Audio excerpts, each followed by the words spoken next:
নমস্কার বন্ধুরা, জয়ন্তী রান্নাঘরে তোমাদের সবাইকে স্বাগত। আজও দেখো রান্নাঘরে চলে এসেছি, আর এখানে দুটো নারকেল ফাটিয়ে নিয়েছি। নারকেল দিয়ে দুধ পুলি বানাবো। আর আজ পৌষ পার্বণ, আজকে তো পিঠে খেতেই হবে, তার জন্য দুধ পুলি বানাবো। আর কীভাবে বানাবো সব কিছু তোমাদের দেখাবো। প্রথমে নারকেলটা আমি কুড়িয়ে নেবো। নারকেল দুটো আমার কোড়ানো হয়ে গেছে, আর কড়া বসিয়ে দিয়েছি। অল্প একটু জল দেবো, জল দিয়ে পাটালিটা ভালো করে গলিয়ে নেবো। এটা খুব সুন্দর করে আমি গলিয়ে নিয়েছি। আর এবার নারকেল কোড়াগুলো দিয়ে দেবো।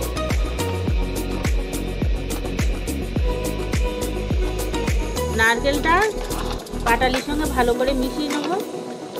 নিয়ে এবার কম জাল দিয়ে ভালো করে নেড়ে চেড়ে নারকেলের পুরটা তৈরি করে নেব।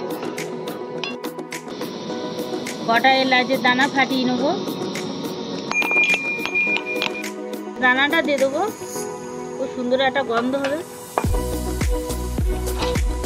আর একটু আমুল দুধ দিয়ে দেবো, দিলে খুব সুন্দর একটা টেস্ট আসবে।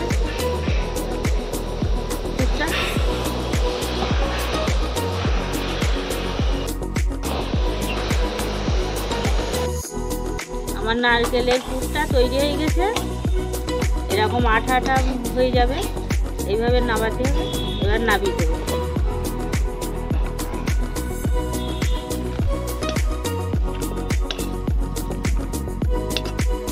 আবারও কড়া বসিয়ে দিয়েছি।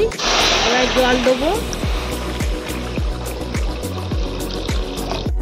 জলের ভিতরে লবণ দেবো স্বাদ মতো। ভালো করে জলটা ফুটিয়ে নেবো। জলটা ফুটে গেছে, এবার চালের গুঁড়ো দিয়ে দেবো। চালের গুঁড়ো দিতে হবে, আর এইভাবে নাড়তে হবে। চালের গুঁড়োটা ফুটন্ত জলের সঙ্গে ভালো করে এবার মিশিয়ে নিয়েছি। আর এবার ঢেলে নেবো, একটা পাত্রে ঢেলে নেবো। নিয়ে ভালো করে মেখে নেবো। গরম গরম মাখতে হবে। যত ভালো মাখা হবে পিঠেটা তত সুন্দর হবে। আমি গরম গরম মেখে একটা ডো তৈরি করে নেবো। চালের গুঁড়োটা ভালো করে গরম গরম মেখে একটা ডো তৈরি করে নিয়েছি। এবার পুলি তৈরি করব। এবার আমি পুলির ডিজাইন করে নেব। এরকম গোল করে নিয়েছি। এবার হাত দিয়ে এরকম চ্যাপটা মতো তৈরি করে নেব।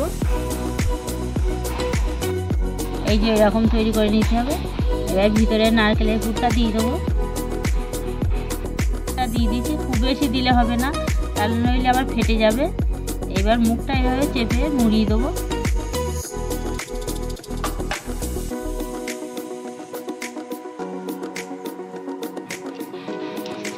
হাত দিয়ে এইভাবে মুখটা খুব ভালো করে মুড়িয়ে দিতে হবে, তা নাইলে বেরিয়ে যাবে। এইভাবে একটু আঙুল দিয়ে এভাবে মুড়িয়ে দিতে হবে। দেখতেও ভালো লাগবে, আর মুখটাও মুড়ানো থাকবে, আর পুর বেরোনোর কোনো সম্ভাবনা থাকবে না। এইভাবে সবগুলো আমি তৈরি করে নেব। পুলিগুলো তৈরি করে নিয়েছি।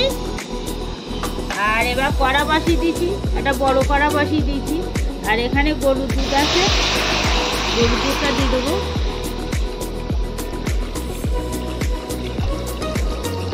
দুধটা অল্প অল্প গরম হয়ে গেছে।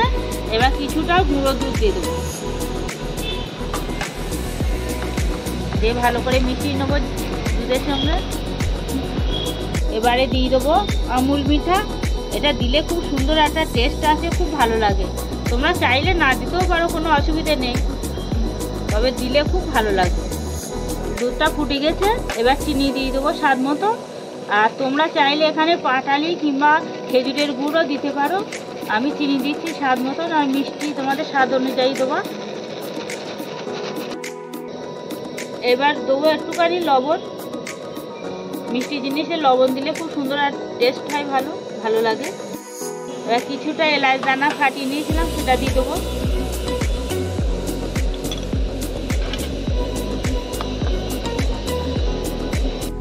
চিনি ভালো মতো আমি ফুটিয়ে নিয়েছি। আর এইবার পুলিগুলো দিয়ে দেবো, দুধের ভিতরে পুলিগুলো দিয়ে দেবো। নেড়ে দেবো।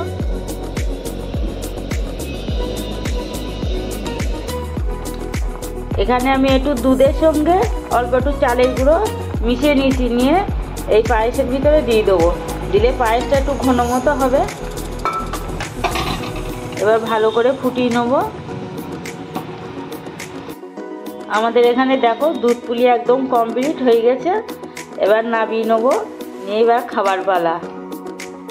ছেলে এসেছে, ছেলেকে খেতে বলি, দেখি কেমন হয়েছে, খেয়ে বলুক।